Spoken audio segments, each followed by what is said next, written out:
Welcome to my YouTube channel. आज के हम डिस्कस करने जा रहे हैं नीट के प्रीवियस ईयर के मोस्ट इंपॉर्टेंट एमसीक्यूज के बारे में। सबसे पहला क्वेश्चन है, even if there is no damage in photoreceptor cell still the person not able to see due to the damage of which part of the eyes. इसमें जो है इसमें ये बताया गया कि फोटो रिसेप्टर सेल जो हमारी बॉडी में प्रेजेंट होती है हमारी आईज में वो डैमेज नहीं हो।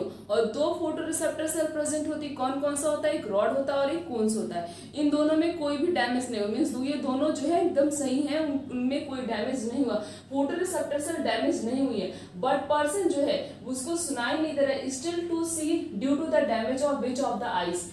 आइस का ऐसा कौन सा पार्ट डैमेज हो जाएगा जिसकी वजह से उसको प्रॉपरली दिखाई नहीं देगा, बट उसके फोटो रिसेप्टर सेल पे कोई भी इफेक्ट नहीं पड़ा है, बट पर्सन को जो है क्लियरली कोई भी चीज दिखाई नहीं दे रही। तो ऐसा कौन सा पार्ट होगा आइस का जो कि डैमेज हो चुका है? पहला ऑप्शन है, क्या सिलरी बॉडी डैमेज हो जाता है, या फिर आइरिस, या फिर कॉर्निया, या फिर कोरॉइड लेयर। जब हमारा कॉर्निया डैमेज हो जाएगा तो इससे क्या होता है, इससे पर्सन को सही से दिखाई नहीं देता है, बट हमारी फोटो रिसेप्टर सेल पे कोई भी इफेक्ट नहीं पड़ता है। So the correct answer is C. Next question is, in mammalian eye the fovea is the centre of the visual field where.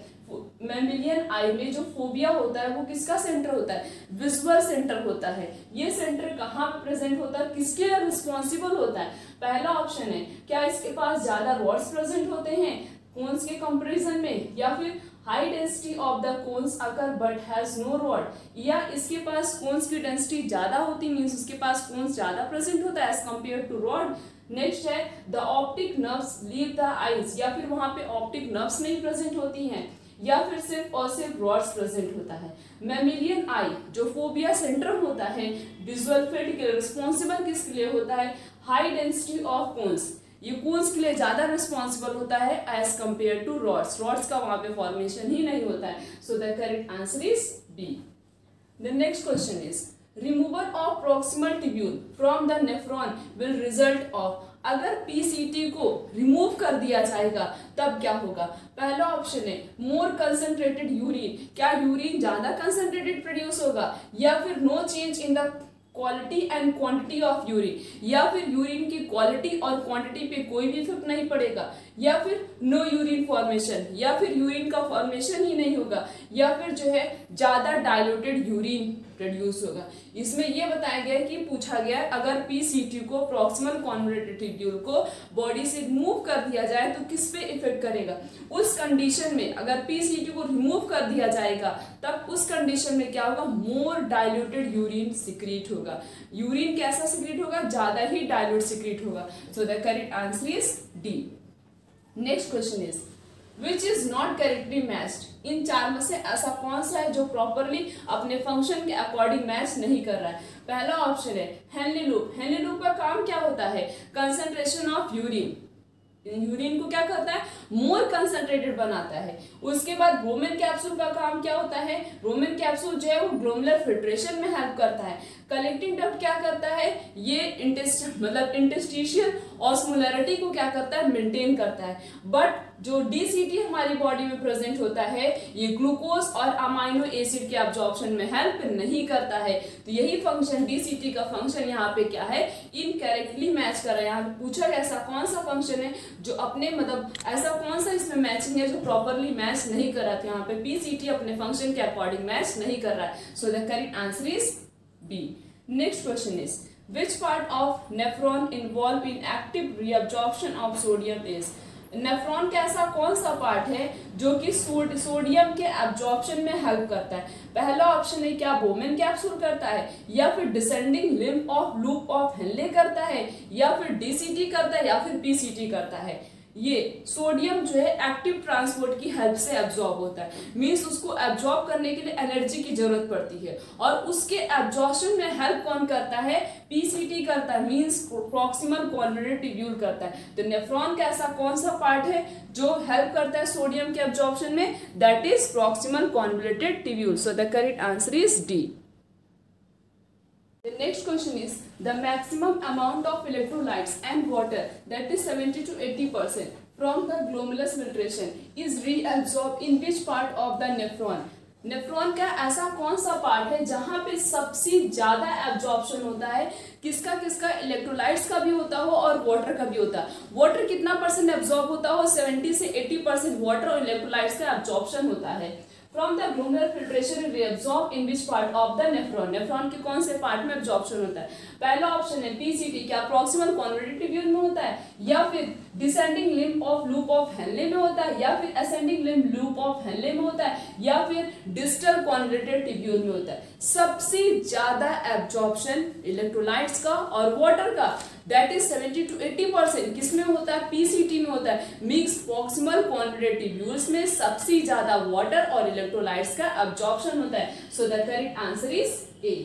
Next question is a fall in glomerular filtration rate, that is GFR activate, GFR को कौन activate करता है। पहला option है क्या adrenal medulla activate करता है release करने के लिए एड्रेनलिन हार्मोन, या फिर पोस्टीरियर पिट्यूटरी एक्टिवेट करता है वासोप्रेसिन रिलीज करने के लिए, या फिर जस्टा ग्लोमेरुलर सेल करता है रेनिन रिलीज करने के लिए, या फिर एड्रेनल कॉर्टेक्स करता है एल्डोस्टेरोन रिलीज करने के लिए।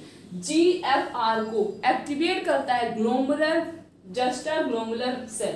कौन एक्टिवेट करता है, जस्टा ग्लोमेरुलर सेल। किसको एक्टिवेट करता है, GFR को एक्टिवेट करता है, क्या रिलीज करने के लिए, रेनिन रिलीज करने के लिए। So the correct answer is C. इसमें यही पूछा गया था कि GFR को कौन एक्टिवेट करता है, तो कौन करता है, जस्टा ग्लोमेरुलर सेल करता है, क्या रिलीज करने के लिए, रेनिन रिलीज करने के लिए। So the correct answer is C. Next question is angiotensinogen is a protein produced and secreted by, angiotensinogen ये प्रोटीन है, ये कौन प्रोड्यूस करता है, कहां से सिक्रीट होता है। पहला ऑप्शन है क्या मैकुला डेंसा सेल करता है, या फिर एंडोथेलियल सेल करता है, या फिर लीवर की सेल करती है, या फिर जस्टा ग्लोमेरुलर सेल करता है। ये एंजियोटेंसिनोजन इसको कौन रिलीज करता है, इसको जो है हमारी लीवर की सेल रिलीज करती। कौन रिलीज करता है, लीवर की सेल करती। So the correct answer is C. Next question is uric acid is the chief nitrogenous component of the excretory product of, uric acid किसका जो है मेन नाइट्रोजनियस एक्सक्रीटरी प्रोडक्ट होता है। मींस यूरिक एसिड कौन से organism में as a product of nitrogenous waste के लिए जो है वो क्या करता है, रिलीज होता है। मींस यूरिक एसिड कौन से ऑर्गेनिज्म का एक्सक्रीटरी प्रोडक्ट है, हमें उसका नाम बताना उस ऑर्गेनिज्म का। क्या फ्रॉग का होता है, या फिर मैन का होता है, या फिर अर्थवॉर्म का होता है, या फिर कॉकरोच का होता है। कॉकरोच कैसे होते हैं, यूरिकोटेलिक होते हैं। मींस क्या रिलीज करते हैं, uric acid as a nitrogenous waste. So the correct answer is D. Next question is uricotelic mode of passing out nitrogenous waste is found in, किसमें किसमें कौन कौन सी ऐसे ऑर्गेनिज्म होते जिनके अंदर uricotelic mode of nitrogenous waste जो है वो रिलीज होता है। पहला ऑप्शन है क्या रेप्टाइल्स में होता है, या फिर बर्ड्स में होता है, या फिर बर्ड्स और एनालिड्स में होता है, या फिर एम्फीबियंस और रेप्टाइल्स में होता है, या फिर इंसेक्ट्स और एम्फीबियंस में होता है। Uricotelic mode of passing out nitrogenous waste is found in reptiles and birds. किसमें किसमें प्रेजेंट होता है, रेप्टाइल्स में और बर्ड्स में प्रेजेंट होता है। So the correct answer is ए।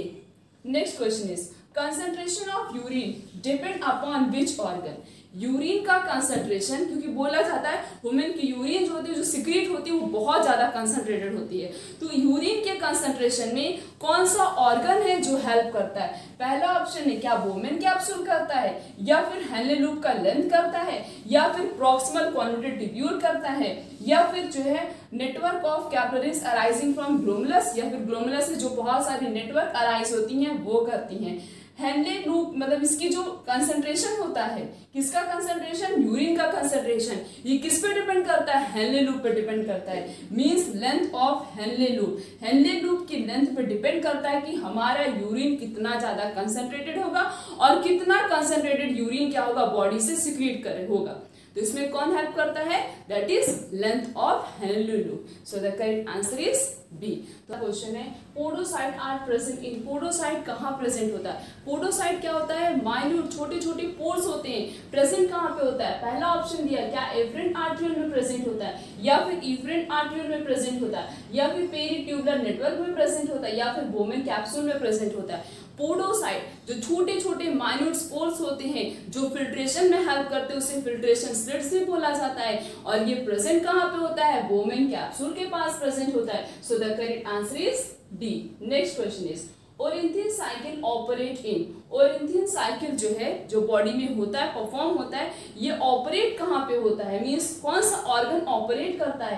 पहला ऑप्शन है, क्या स्टमक करता है, या फिर पैंक्रियास करता है, या फिर लीवर करता है, या फिर ओरल कैविटी करता है। Ornithine cycle is operated by the liver. कौन करता है? हमारा लीवर करता है ओरिंथिन साइकिल को operate. So the correct answer is C. Next question is ornithine cycle perform, अब ये ओरिंथिन साइकिल फंक्शन कौन सा परफॉर्म करता है? पहला ऑप्शन, क्या एटीपी के सिंथेसिस में हेल्प करता है, या फिर यूरिन के फॉर्मेशन में हेल्प करता है इनटू स्प्लीन, या फिर यूरिन फॉर्मेशन इन लीवर, या फिर यूरिया फॉर्मेशन इन लीवर, या फिर लीवर के अंदर यूरिया के फॉर्मेशन में हेल्प करता है, या फिर लीवर के अंदर यूरिन के फॉर्मेशन में हेल्प करता है। ओरिंथिन साइकिल बहुत इंपॉर्टेंट रोल प्ले करता है, यूरिया के फॉर्मेशन में हेल्प करता है। और यूरिया का फॉर्मेशन होता किसके अंदर है? लीवर के अंदर होता है। So the correct answer is C. Next question is ammonia is converted into urea in, ammonia जो है वो किस में कन्वर्ट होता है? यूरिया में कन्वर्ट होता है। Ammonia is converted into urea किसके अंदर? मींस जो अमोनिया ये कन्वर्ट हो रहा है यूरिया में, कहां पे ऐसा होगा? पहला ऑप्शन है, क्या हार्ट में होगा, या फिर स्प्लीन में होगा, या फिर लीवर में होगा, या फिर हमारे ब्रेन में होगा। जब अमोनिया कन्वर्ट होगा किस में कन्वर्ट होगा? यूरिया में कन्वर्ट होगा। और किसके अंदर ये फंक्शन होगा? हमारे लीवर के अंदर फंक्शन होगा। So the correct answer is C. Next question is blood group are controlled by antigen which are present in, हमारा जो ब्लड ग्रुप हमारी बॉडी में जो different type of blood group present होते हैं उसको कौन कंट्रोल करता है? हमारी बॉडी में एंटीजेंस प्रेजेंट होते हैं, वो उसको कंट्रोल करते हैं। बट ये एंटीजन प्रेजेंट कहाँ पे होता है? पहला ऑप्शन है, क्या प्लाज्मा में प्रेजेंट होता है, या फिर आरबीसी की मेम्ब्रेन में प्रेजेंट होता है, या फिर रेड बोन मैरो में प्रेजेंट होता है, या फिर डब्ल्यूबीसी की मेम्ब्रेन में प्रेजेंट होता है। ये जो ब्लड ग्रुप होता है कंट्रोल होता है by the help of antigen की हेल्प से। और ये एंटीजन कहाँ पे प्रेजेंट होते हैं? आरबीसी के सरफेस पे प्रेजेंट होते हैं, मींस आरबीसी के मेम्ब्रेन पे प्रेजेंट होता है। So the correct answer is B, that is on RBC membrane. Next question is megakaryocyte is, megakaryocyte क्या होता है? जैसे कि डब्ल्यूबीसी, आरबीसी, इनका फॉर्मेशन जो है बोन मैरो के अंदर होता है। बोन मैरो के अंदर ही एक स्पेशल सेल प्रेजेंट होती है, उसे कहते हैं मेगा कैरियोसाइट। और इस मेगा कैरियोसाइट के अंदर प्लेटलेट्स का फॉर्मेशन होता है। पहला ऑप्शन है, क्या आरबीसी प्रोड्यूसर होता है, या फिर थ्रोम्बोसाइट प्रोड्यूसर होता है, या फिर डब्ल्यूबीसी प्रोड्यूसर होता है, या फिर प्रोटीन प्रोड्यूसर होता है। अभी मैंने बताया कि यहाँ से जो है प्लेटलेट्स प्रोड्यूस होता है, और प्लेटलेट्स को और किस नाम से हम जानते हैं? थ्रोम्बोसाइट्स। मींस मेगा कैरियोसाइट से जो है थ्रोम्बोसाइट्स का प्रोड्यूसर मींस थ्रोम्बोसाइट प्रोड्यूस होता है, that is also known as platelets. So the correct answer is B. Next question is Which of the following is the main graveyard of RBC? इन चार में से graveyard of RBC किसे कहते हैं? क्या bone marrow को कहते हैं, या फिर स्प्लीन को कहते हैं, या फिर लीवर को कहते हैं, या फिर किडनी को कहते हैं? ग्रेवयार्ड ऑफ आरबीसी जो है किसको बोला जाता है? स्प्लीन को बोला जाता है। So the correct answer is B. Next question is impulse of heart originate from, heart का इम्पल्स मीन्स जैसे हमारी हार्ट कॉन्ट्रैक्ट करना स्टार्ट करती है तो ये कॉन्ट्रैक्शन सबसे पहले कहाँ से जनरेट होता है? पहला ऑप्शन है ऐसे नोड, क्या ऐसे नोड से होता है, या फिर ऐसे नोड को क्या बोलते हैं? साइनो आर्टियल नोड, या फिर एवी नोड से होता है, या फिर वेगस नर्व से होता है, या फिर कार्डिक नर्व से होता है। हार्ट कॉन्ट्रैक्ट सबसे पहले हार्ट का इम्पल्स कौन जनरेट करता है? हमारा ऐसे नोड करता है। कौन करता है? ऐसे नोड करता है। So the correct answer is. Next question is tricuspid valve is found in between, tricuspid valve किसके बीच में प्रेजेंट होता है? पहला ऑप्शन है, क्या साइनोवेनस एंड राइट आर्टियम के बीच में प्रेजेंट होता है, या फिर राइट आर्टियम राइट वेंट्रिकल के बीच में प्रेजेंट होता है, या फिर लेफ्ट वेंट्रिकल लेफ्ट आर्टियम के बीच में प्रेजेंट होता है, या फिर वेंट्रिकल और आओर्टा के बीच में प्रेजेंट होता है? ट्राइकस्पिड वॉल्व जो है ये प्रेजेंट होता है राइट आर्ट्रियम और राइट वेंट्रिकल के बीच में। Tricuspid valve is found in between the right atrium and right ventricle, so the correct answer is B. The next question is asthma may be attributed to. Asthma में क्या होता है? पहला option है bacterial infection of the lungs. क्या bacteria infection हो जाता है लंग्स में? क्या लंग्स में जो है बैक्टीरिया जो है इन्फेक्ट करने लगता है हमारे लंग्स को? या फिर allergic reaction of the mast cell in the lungs, या फिर एलर्जिक रिएक्शन हो जाता है mast cell of the lung के मास्ट सेल में, या फिर ट्रैकिया में इन्फ्लेमेशन हो जाता है, या फिर जो है लंग्स में जो है फ्लूइड का एक्यूमुलेशन हो जाता है। अस्थमा में क्या होता है? एलर्जिक रिएक्शन होती है। किसमें एलर्जिक रिएक्शन होता है? लंग्स के मास्ट सेल में एलर्जिक रिएक्शन स्टार्ट हो जाना है, जिसकी वजह से अस्थमा डिजीज होती है। So the correct answer is B. Next question is oxygen dissociation curve shift to right when. Oxygen जो डिसोसिएशन कर्व होता है वो राइट की तरफ किस कंडीशन में जो है शिफ्ट होगा? पहला ऑप्शन है PO2 डिक्रीज, क्या जो है जब ऑक्सीजन का कंसंट्रेशन डिक्रीज हो जाएगा तब, या फिर CO2 का कंसंट्रेशन जो है डिक्रीज हो जाएगा उस कंडीशन में, या फिर जो है pH इंक्रीज होगा उस कंडीशन में, या फिर टेम्परेचर डिक्रीज होगा उस कंडीशन में जो है इसका जो है शिफ्ट हो जाता है ऑक्सीजन डिसोसिएशन कर्व जो है राइट साइड में। जब ऑक्सीजन का कंसंट्रेशन डिक्रीज होगा तब क्या होगा? ऑक्सीजन डिसोसिएशन कर्व जो है वो राइट साइड जो है शिफ्ट हो जाता है। So the correct answer is A. Next question is when CO2 concentration in blood increases breathing become. जब CO2 का कंसंट्रेशन इंक्रीज हो जाएगा हमारे ब्लड के अंदर increases, and when the CO2 concentration in blood increases, जब ब्लड के अंदर CO2 का कंसंट्रेशन इंक्रीज हो जाएगा तब हमारे ब्रीथिंग पे क्या इफेक्ट पड़ेगा? पहला ऑप्शन है there is no effect on breathing, या फिर ब्रीथिंग पे कोई इफेक्ट नहीं पड़ेगा, या फिर स्लो होगा फिर डीप होगा, फिर स्लो फिर डीप, या फिर बहुत फास्ट हो जाएगा, या फिर स्लो होगा फिर बहुत ज्यादा स्लो होगा फिर और स्लो हो जाएगा। जब अगर CO2 का कंसंट्रेशन हमारे ब्लड के अंदर इंक्रीज हो जाएगा तो हमारी ब्रीथिंग रेट क्या हो जाती है? फास्ट हो जाती है, क्योंकि ये बहुत जल्दी बाइंड करता है। CO2 जो है ऑक्सीजन के कंपैरिजन में हमारे हीमोग्लोबिन से बहुत जल्दी बाइंड करता है, इतनी जल्दी ऑक्सीजन भी नहीं बाइंड कर पाता है, और जिसकी वजह से जो है ब्रीथिंग रेट क्या हो जाता है? बहुत ज्यादा फास्ट हो जाता है। So the correct answer is C. Next question is pneumotaxic centre are present in. Pneumotaxic centre कहाँ प्रेजेंट होता है? क्या ये पोन्स रीजन में प्रेजेंट होता है, या फिर मेडुला में प्रेजेंट होता है, या फिर सेरिब्रम में प्रेजेंट होता है, या सेरिब्रम प्रेजेंट होता है? नीमोटैक्सिक सेंटर जो रिस्पॉन्सिबल होता है रेगुलेशन ऑफ ब्रीथिंग रेट को रेगुलेट करता है, वो प्रेजेंट होता है ब्रेन के पोन्स रीजन में। So the correct answer is A. Next question is liver cell secrete. Liver cell क्या सिक्रीट करता है? क्या वो अमाइलोपेप्सिन सिक्रीट करता है, या फिर ट्रिप्सिन सिक्रीट करता है, या फिर लाइपेज सिक्रीट करता है, या फिर बाइल और कोई एंजाइम नहीं सिक्रीट करता है? लीवर की जो सेल होती है वो बाइल सिक्रीट करती है और उसके साथ साथ कोई एंजाइम नहीं सिक्रीट करती, bile but no enzyme. So the correct answer is D. Next question is protein are broken down into amino acid. Protein जो है वो अमाइनो एसिड में ब्रेक डाउन हो जाता है किसके अंदर? क्या वो बकल कैविटी में होता है, या फिर स्टमक में होता है, या फिर इंटेस्टाइन में होता है, या फिर रेक्टम में होता है? प्रोटीन जो है जब ब्रेक डाउन होता है अमाइनो एसिड में किसके अंदर? हमारे इंटेस्टाइन के अंदर ये प्रोसेस होता है। So the correct answer is C. Next question is amino acid are absorb by. Amino acid को कौन एब्जॉर्ब करता है? क्या विलाई की ब्लड कैपिलरीज करती हैं, या फिर रेक्टम की वॉल्स करती हैं, या फिर लैक्टियर की और blood capillaries of the villi करती, या फिर लैक्टियर ऑफ द विलाई करती? अमाइनो एसिड का एब्जॉर्प्शन कहाँ पे होता है? Blood capillaries of villi. Villi के पास जो ब्लड कैपिलरीज प्रेजेंट होती हैं वो क्या करती? अमाइनो एसिड को जो है अब्सॉर्ब कर लेती। So the correct answer. सबसे पहला क्वेश्चन है the lub and dub heart sound are produce due to.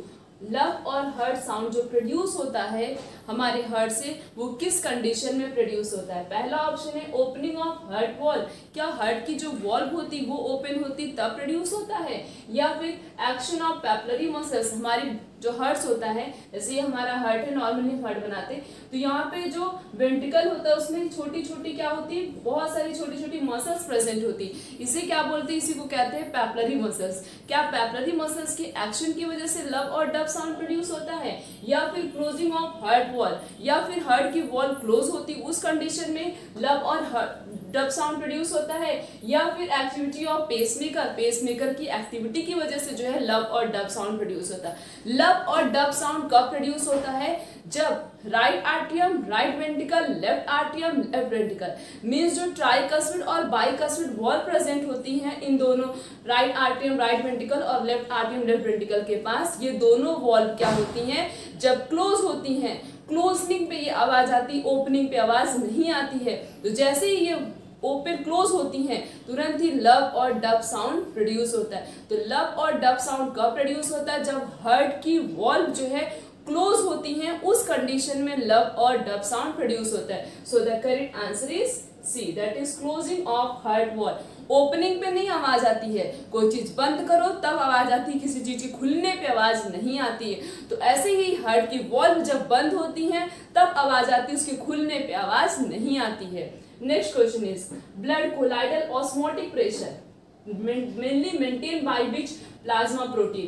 Plasma का ऐसा कौन सा प्रोटीन होता है जो कि ऑस्मोटिक प्रेशर के बैलेंस को मेंटेन करता हो?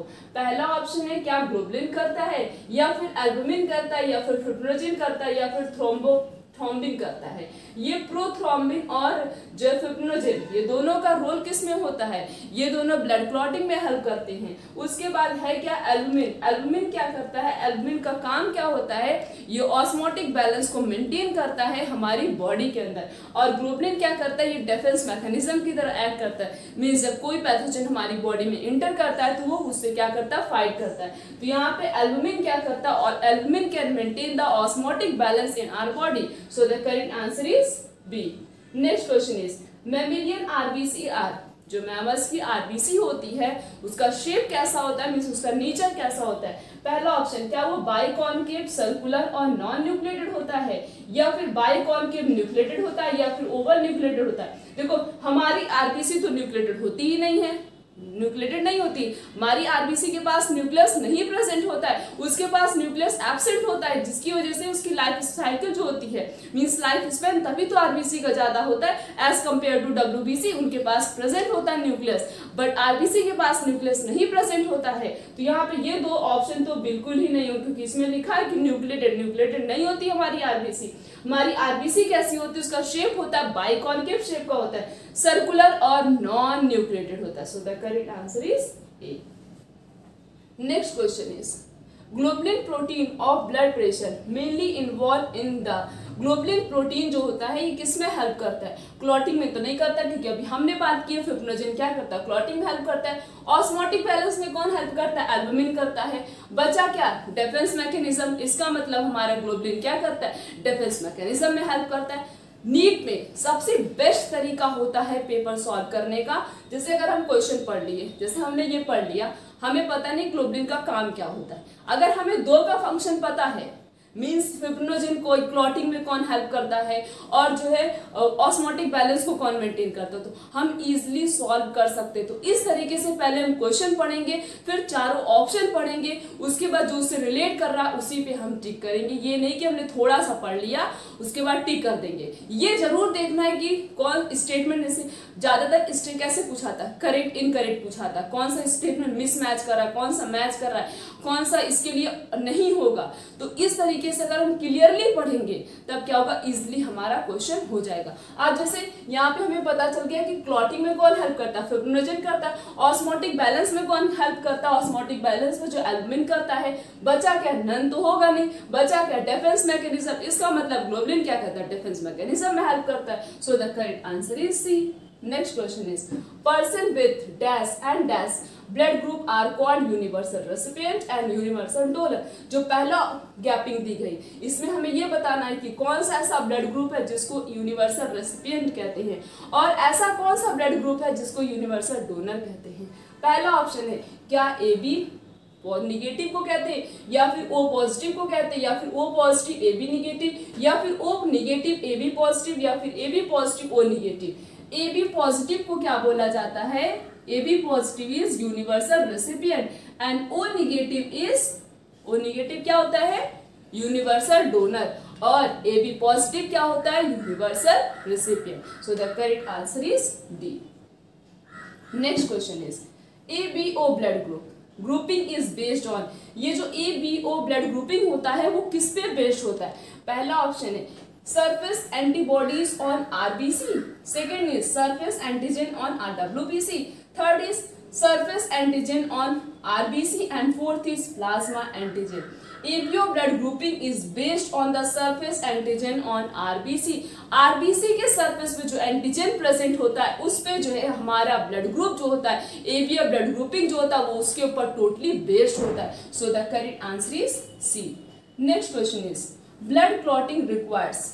अब जो क्लॉटिंग होती है उसको रोकने के लिए किसकी किसकी जरूरत पड़ती है? कौन कौन सा चीज जैसे हमारी बॉडी में मटेरियल प्रेजेंट होता है जो ब्लड क्लॉटिंग में हेल्प करता है? फर्स्ट ऑप्शन इज क्या Na+ K+ करता है, या फिर Na+ और प्रोथ्रोम्बिन करता है, या फिर Na+ और थ्रोम्बोप्लास्टिन करता है, या फिर C++ थ्रोम्बोप्लास्ट. कैल्शियम और थ्रोम्बोप्लास्टिन बहुत इंपॉर्टेंट रोल प्ले करता है. किसमें प्ले करता है? ब्लड की क्लॉटिंग में. अगर हमारी बॉडी के अंदर बहुत नंबर्स ऑफ कैल्शियम प्रेजेंट है तो कभी भी अगर हमें मतलब चोट लगती है, खून निकलने लगता है, तो थोड़ी देर बाद क्या होगा? क्लॉटिंग हो जाएगी. मीन्स थोड़ी देर बाद हमारा ब्लीडिंग स्टॉप हो जाता है, स्टॉप बंद हो जाता है. ठीक है, तो कैल्शियम और थ्रोम्बोप्लास्टिन बहुत इंपॉर्टेंट रोल प्ले करता है किसमें? ब्लड की क्लॉटिंग में. So the correct answer is D. Welcome to my YouTube channel. आज के लिए हम डिस्कस करने जा रहे हैं नीट के प्रीवियस ईयर के मोस्ट इंपोर्टेंट MCQs के बारे में. सबसे पहला क्वेश्चन है how many polypeptide chain are present in single molecule of haemoglobin protein. कितने नंबर्स ऑफ पॉलीपेप्टाइड चेन जो होता है वो प्रेजेंट होता है एक सिंगल मॉलिक्यूल ऑफ हीमोग्लोबिन के पास? पहला ऑप्शन है 1, दूसरा ऑप्शन है 3, तीसरा ऑप्शन है 4 और चौथा ऑप्शन है 2. इसमें पूछा कितने पॉलीपेप्टाइड चेन प्रेजेंट होते हैं एक सिंगल मॉलिक्यूल ऑफ हीमोग्लोबिन. एक सिंगल मॉलिक्यूल ऑफ हीमोग्लोबिन के पास 4 पेप्टाइड चेन प्रेजेंट होता है. कितने पेप्टाइड चेन होते हैं? 4 polypeptide chain are present in the single molecule of hemoglobin. So the correct answer is C. Next question is in which pair erythroblastosis fetalis occur. इन 4 में से ऐसा कौन सा पेयर है जिस कंडीशन में erythroblastosis fetalis जो है अकर होता है, किसी बेबी को ये डिजीज होती है?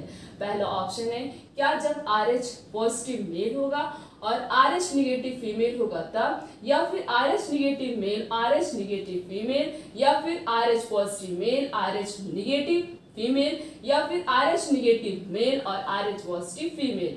इरिथ्रोब्लास्टोसिस फेटालिस किस कंडीशन में अकर होता है? जब मेल कैसा होगा? RH पॉजिटिव होगा और फीमेल कैसी होगी? RH निगेटिव होगी. तब इस टाइप की कंडीशन उसके फ्यूटस में देखने को मिलती है. So the correct answer is A. Next question is A granulocyte occur in 4 में से कौन सा ऑप्शन ऐसा है जो कि ए ग्रेनुलोसाइट से बिलोंग करता है? ग्रेनुलोसाइट के अंदर क्या क्या आता है? न्यूट्रोफिल, इस्नोफिल और बेसोफिल. पहले हम 4 में से ऑप्शन देखते हैं. जहाँ पे न्यूट्रोफिल, इस्नोफिल, बेसोफिल होगा वो तो नहीं होगा. जहाँ पे कोई ऑप्शन नहीं दिखेगा वो हमारा ए ग्रेनुलोसाइट होगा. अब देखो यहाँ पे इस्नोफिल तो दिख रहा है, न्यूट्रोफिल है तो ये नहीं होगा. नेक्स्ट है मोनोसाइट, लिम्फोसाइट, ये तो नहीं. उसके बाद इस्नोफिल और लिम्फोसाइट, यहाँ पे देखो इस्नोफिल प्रेजेंट है तो ये भी ऑप्शन नहीं होगा. फिर यहाँ पे बेसोफिल प्रेजेंट, ये ऑप्शन नहीं होगा. बचा क्या? मोनोसाइट और लिम्फोसाइट. ये दोनों किससे बिलोंग करते हैं? ए ग्रेनुलोसाइट से बिलोंग करते हैं. So the correct answer is B. Next question is Purkinje fibres mainly help in contraction of. Purkinje fibres जो है किसके कॉन्ट्रैक्शन में हेल्प करता है? मेनली अगर हमें पता होगा कि ये प्रेजेंट कहाँ पे होता है तो हम इजीली बता सकते हैं कि किसके कॉन्ट्रैक्शन में हेल्प करता है. पहला ऑप्शन दिया है क्या राइट ऑरिकल के कॉन्ट्रैक्शन में, या फिर लेफ्ट वेंट्रिकल के, या फिर वेंट्रिकल में, या तो अओर्टा. ये जो प्लुकेंजे फाइबर्स छोटे छोटे माइन्यूट फाइबर्स होते हैं कहाँ प्रेजेंट होते हैं? वेंट्रिकल में प्रेजेंट होते हैं. तो किसके कॉन्ट्रैक्शन में हेल्प करेंगे? वेंट्रिकल के कॉन्ट्रैक्शन में हेल्प करेंगे. So the correct answer is C. Next question is hepatic portal system start from. Hepatic portal system कहाँ से स्टार्ट होता है? क्या वो डाइजेस्टिव सिस्टम से लेकर लीवर तक स्टार्ट उससे कहते हैं, या फिर किडनी से लीवर, या फिर लीवर से हार्ट, या फिर liver to kidney? Hepatic portal system start कहाँ से होता है? डाइजेस्टिव सिस्टम से स्टार्ट होता है और उसकी एंडिंग मीन्स जाता कहाँ तक है? लीवर. डाइजेस्टिव सिस्टम से लेकर लीवर तक इनके कनेक्शन को क्या बोलते हैं? Hepatic portal system. So the correct answer is A. Next question is coronary artery heart disease is due to. Coronary disease जो होता है, हमारे हार्ट में जो डिजीज होती है वो किसकी वजह से होता है? पहला ऑप्शन है क्या स्ट्रेप्टोकोकाई बैक्टीरिया की वजह से होता है, या फिर पेरिकार्डियम में सूजन आ जाता है उसकी वजह से, या फिर हमारी हार्ट की वॉल जो होती है वो वीक हो जाती है उसे कहते हैं कोरोनरी आर्टरी डिजीज, या फिर जो है insufficient blood supply to the heart muscle, या फिर हार्ट की मसल के पास प्रॉपरली ब्लड की सप्लाई नहीं हो पाती. जब हमारी हार्ट की मसल्स में जो है प्रॉपरली ब्लड का सप्लाई नहीं हो पाता है, मींस प्रॉपरली ब्लड का ट्रांसमिशन नहीं हो पाता है, उसे कोरोनरी हार्ट डिजीज बोला जाता है. तो कोरोनरी हार्ट डिजीज क्या होता है? जब इनसफिशिएंट ब्लड सप्लाई होती है किसकी? To the heart muscle. Heart की मसल को जो प्रॉपरली ब्लड नहीं मिल पाता है उसे कहते हैं coronary heart disease. So the correct answer is D. Next question is the most active phagocytic white blood cell are. सबसे ज्यादा एक्टिव फैगोसिटिक का मतलब होता है किसी भी चीज को डिस्ट्रॉय करना. तो कौन सा ऐसा व्हाइट ब्लड सेल है जो कि फैगोसिटिक का काम करता है? मींस कोई भी अगर फॉरेन मटेरियल्स या कोई भी पैथोजन जब हमारी बॉडी में इंटर कर जाता है तो उसको वो किल कर देता है. पहला ऑप्शन है क्या इस्नोफिल या लिम्फोसाइट करता है, या फिर न्यूट्रोफिल मोनोसाइट करता है, या फिर न्यूट्रोफिल इस्नोफिल करता है, या फिर लिम्फोसाइट और मैक्रोफेज करता है. सबसे इंपॉर्टेंट रोल प्ले करता है फैगोसिटिक का. मींस किसी भी चीज को डिस्ट्रॉय करने का काम कौन करता है?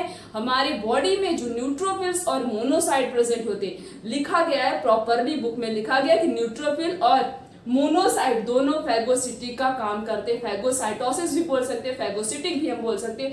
मींस कोई भी फॉरेन मटेरियल कोई भी पैथोजन हमारी बॉडी में इंटर करता है तो ये न्यूट्रोफिल और मोनोसाइट ये दोनों मिलकर क्या करते हैं? उसे किल कर देते हैं. So the correct answer is B. Body fluid और सर्कुलेशन में ये चैप्टर है और जो मेन ये टॉपिक है फॉर्म एलिमेंट, जिसमें WBC, RBC और प्लेटलेट्स के बारे में दिया गया, इससे क्वेश्चन तो जरूर पूछा जाता है और जिसके शेप्स बने हुए हैं उस टॉपिक पे भी बहुत ज्यादा क्वेश्चन बनता है. तो कुछ चैप्टर ऐसे होते हैं जो फिक्स होते हैं, हर साल इस चैप्टर से इस टॉपिक से क्वेश्चन पूछा जाएगा. तो इस टॉपिक से क्वेश्चन 100% होता है कि एक क्वेश्चन जरूर पूछा जाएगा और पूछा भी जाता है. तो हमने इस पूरे लेक्चर में नीट के प्रीवियस ईयर के मोस्ट इंपॉर्टेंट MCQs के बारे में डिस्कस. आने वाले लेक्चर में इस तरीके से और भी बहुत सारे चैप्टर हैं, उन सब के अच्छे MCQs के बारे में डिस्कस करेंगे कि किस तरीके से MCQs इस टॉपिक से पूछा जा सकता है. तो आज का लेक्चर यहीं तक. Thank you.